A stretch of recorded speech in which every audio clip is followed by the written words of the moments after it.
थोड़ा सा। फर्स्ट है स्टूडेंट्स, आज हम जीवाणुओं में पुनर्योजन या रिकॉम्बिनेशन के बारे में बात करेंगे। आप लोग जानते हैं कि जो जीवाणु होते हैं वो हैप्लॉइड होते हैं, अगुणित जीनोम होता है उसके अंदर, तो इनमें लैंगिक प्रजनन नहीं होता और प्रोकैरियोटिक हैं। इनके अंदर जेनेटिक मटेरियल भी जो है वो कवर्ड नहीं होता, गुणसूत्र के फॉर्म में नहीं होता, गोलाकार होता है, क्लोज रिंग के रूप में होता है। लैंगिक जनन नहीं पाया जाता, लेकिन इनके अंदर जेनेटिक मटेरियल का ट्रांसफ़र हो सकता है। उसमें 3 विधियां देखी गई हैं। पहला है रूपांतरण, दूसरा संयुग्मन और तीसरा पराक्रमण। रूपांतरण की खोज बहुत पहले हुई थी। ग्रिफिथ ने 1928 में डिप्लोकोकस निमोनी नाम के जो बैक्टीरिया है जो कि निमोनिया कॉज करता है, उस पर उन्होंने काम किया था और उनके 2 प्रभेद उन्होंने ढूंढे और उनके ऊपर एक्सपेरिमेंट करके उन्होंने देखा था। उन्होंने 2 जो प्रभेद लिए उसमें से एक तो था जिसमें संपुटित S3 टाइप, जिसमें कि कैप्सूल होता था और उनकी जो कॉलोनीज़ होती थी वो स्मूथ कॉलोनीज़ होती थी। S3 टाइप जो था वो रोगजनक था और उग्र टाइप था, मतलब वायरुलेंट था, डिजीज़ कॉज करता था। Capsulated pathogenic and virulent strain S3 type.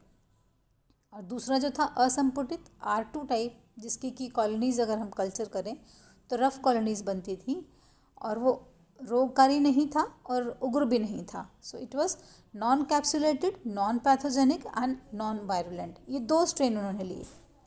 उन्होंने एक्सपेरिमेंट किया, S3 टाइप का जो बैक्टीरियम था उसका सस्पेंशन बनाया और उसको जो माइस होते हैं एक्सपेरिमेंटल, उनको चूहे जो होते हैं जो जिन पे एक्सपेरिमेंट किया था उनको माइस बोलते हैं, उनमें उनको इंजेक्शन से उसमें डाला और कुछ समय बाद देखा कि रोग के कारण बहुत सारे जो इस तरह के माइस थे उनकी डेथ हो गई। इसी तरह से उन्होंने R2 का स्ट्रेन का सस्पेंशन बनाया और उनको भी चूहों में डाला, तो लेकिन उसमें चूहे जीवित रहते हैं और निरोगी होते हैं क्योंकि ये नॉन पैथोजेनिक है और नॉन वायरुलेंट है। फिर उन्होंने S3 टाइप को हीट ट्रीटमेंट दिया, 80 डिग्री सेंटीग्रेड पर उनको उपचारित किया और उसके बाद में वो जो सस्पेंशन था उसको उन्होंने माइस में इंजेक्ट किया।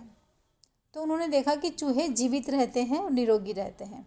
इसका मतलब S3 को अगर हम हीट ट्रीटमेंट देते हैं, गर्म करते हैं एक पर्टिकुलर टेम्परेचर से ज़्यादा, तो उनका जो बैक्टीरियम जो होते हैं वो नष्ट हो जाते हैं और उनमें इन्फेक्शन करने की जो सामर्थ्य होती है वो ख़त्म हो जाती है।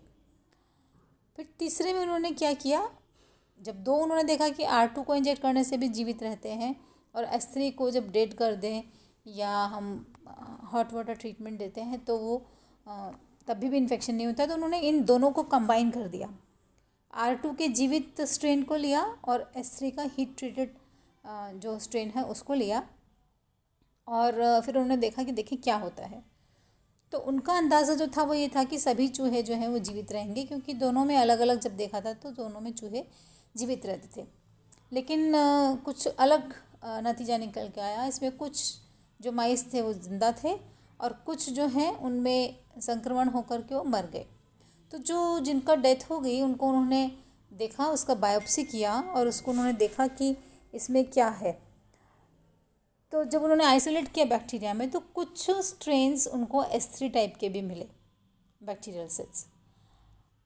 R2 टाइप के तो थे ही, उसके साथ में S3 टाइप भी था।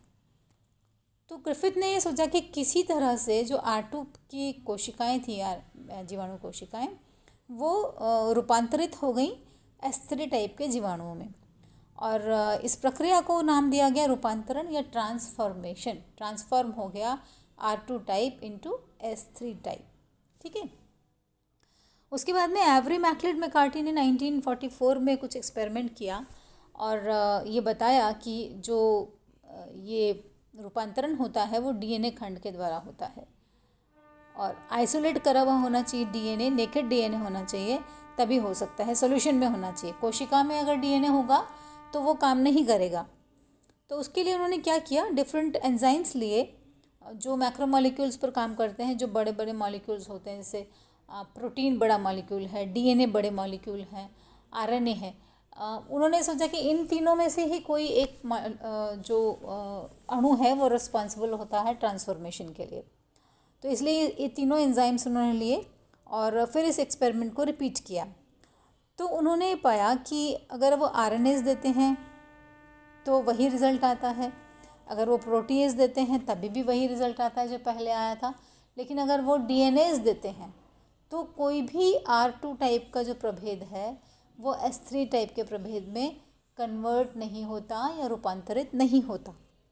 इसका मतलब कि डीएनए जो है वो रूपांतरण के लिए उत्तरदायी है, और इससे ये सिद्ध होता है कि डीएनए खंडों के कारण ही रूपांतरण होता है। रूपांतरण के लिए डीएनए खंड जो है वो एक सूत्री होना चाहिए, सिंगल स्ट्रैंडेड होना चाहिए, एक निश्चित लंबाई के होने चाहिए, ना बहुत छोटे होने चाहिए ना बहुत बड़े होने चाहिए। और कोशिका जो होती है उस पर विशेष स्थल बने होते हैं, साइट्स होते हैं, जहाँ पर से कि वो डीएनए बैक्टीरियल सेल में एंटर करता है या प्रवेश करता है। अब जो कोशिका है, ये जो खंड जब अंदर जाते हैं बैक्टीरियल सेल के अंदर, तो उनका कोई ना कोई कॉम्प्लीमेंट्री अनुक्रम वहाँ पर होना चाहिए, सीक्वेंस होना चाहिए, और उसके साथ में वो जुड़ जाते हैं। और फिर अगला जब डीएनए रेप्लिकेट होता है तो उसको रिप्लेस कर देते हैं पहले वाले डीएनए को। ठीक है, इन तीनों वैज्ञानिकों को, एवरी को, मैक्लियड, मैकार्टी को, इस खोज के लिए नोबेल पुरस्कार प्रदान किया गया था।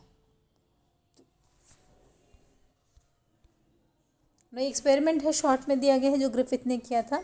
उस एक्सपेरिमेंट को चित्र में दिखाया गया है कि किस तरह से उन्होंने मिक्स किया, हीट ट्रीटमेंट दिया, फिर मिक्स करके दिया, तो उसका रिजल्ट्स नीचे आपको दिखाए जा रहे हैं। ये चित्र है जो कि ये बताता है कि ये ट्रांसफॉर्मेशन कैसे होता है।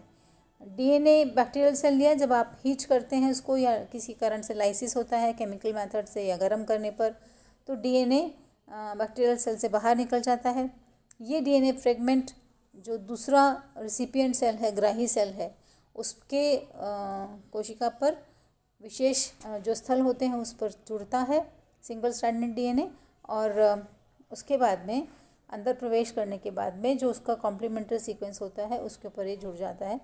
अगले जब जनरेशन में ये डिवाइड करते हैं, पार्टली ये थोड़ी देर डिप्लॉयड रहता है, पार्शियल डिप्लॉयड,